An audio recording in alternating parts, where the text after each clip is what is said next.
શું કે નિલેશભાઈ? જયેશભાઈ મજામાં? મજા ભાઈ. હવે આપણે હે ને ઝાકર આવે છે માંડવીમાં, તો એને માટે કંઈક આપી દો. માંડવીમાં વરસાદ ગયો ને ઝાકર ચાલુ થઈ ને, હા આપણે હે ને ઝાકર નડશે. એક વાત ક્યાં કે મોટા ભાગના અત્યારે શું છે કે માંડવીમાં પોપટીનો એટેક હતો, થ્રિપ્સનો હતો, અને હવે ઠાર ઝાકર ચાલુ થઈ એટલે સીધો રાતળનો એટેક આવશે.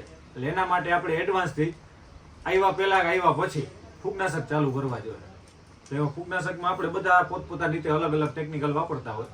અત્યારના સમયે જોવા જઈએ ને તો આપણે એજોક્સિસ્ટ્રોબિન અને ક્લોરોથેલોનિન જે આપણે જટાયુમાં આવે ને એ ટેકનિકલ ઉપર, આ ટેકનિકલ અત્યારે બેસ્ટ. આની સાથે પોપટીનું આ સારામાં સારી વસ્તુ છે મગફળી માટે. રાતળ અને પોપટી હશે એટલે રાતળ આવશે. ચૂસિયા જીવાતનો કંટ્રોલ પહેલા કરવાનો અને એની સાથે સાથે ફૂગનાશકનો કંટ્રોલ કરી દઈએ એટલે આપણે માંડવી પરફેક્ટ થઈ જાય.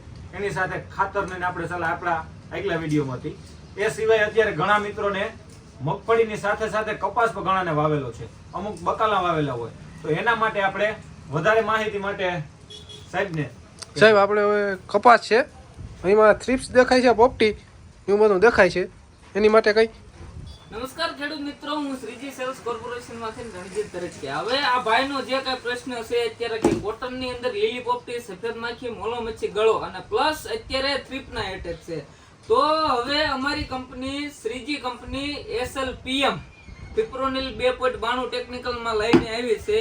આ થ્રીપ કથેરી માટેની પ્રોડક્ટ છે. પ્લસ લીલી પોપટી, સફેદ માખી, મોલો મચ્છી અને ગળો માટે એક અસલ રોન કરીને અમારી પ્રોડક્ટ આવે છે. તે 15 લીટર પાણીની અંદર 30 ml થી તમે વાપરો એટલે તમને બેસ્ટ રિઝલ્ટ મળશે. અત્યારે હાલત આપણી પાસે અત્યારે આ એગ્રોની અંદર અવેલેબલ નથી, પણ ટૂંક જ સમયમાં એટલે કે આજકાલમાં અહીંયા ટ્રાન્સપોર્ટમાં આવી જશે ખંભાળી અને પછી ભાઈ તમને આપી દેશે.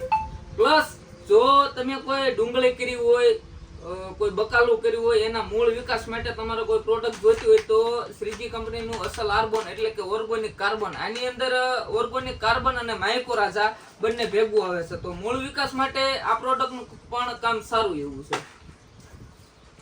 મિત્રો આપણે આવી અલગ અલગ માહિતી માટે અલગ અલગ કંપનીની મુલાકાત લેશું અને એની સાથે સાથે નવી નવી ગમે માહિતી એકઠી કરશું. ભલે, હાલો નિલેશભાઈ.